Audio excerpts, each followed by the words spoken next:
ہم نے انسان کو اس کے والدین کے ساتھ بھلائی کرنے کا حکم دیا،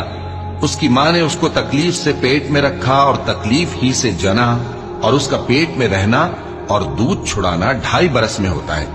یہاں تک کہ جب وہ پختہ عمر کو پہنچ جاتا ہے اور 40 برس کا ہو جاتا ہے تو کہتا ہے کہ اے میرے پروردگار، مجھے توفیق دے کہ تو نے جو احسان مجھ پر اور میرے ماں باپ پر کیے ہیں ان کا شکر گزار بنوں، اور یہ کہ نیک عمل کروں جن کو تو پسند کرے، اور میرے لیے میری اولاد کو نیک بنا دے، میں تیری طرف رجوع کرتا ہوں اور میں فرما برداروں میں ہوں۔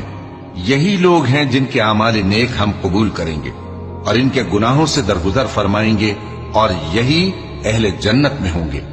یہ سچا وعدہ ہے جو ان سے کیا جاتا تھا۔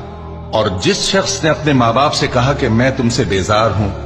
کیا تم مجھے یہ بتاتے ہو کہ میں زمین سے نکالا جاؤں گا، حالانکہ بہت سی قومیں مجھ سے پہلے گزر چکی ہیں؟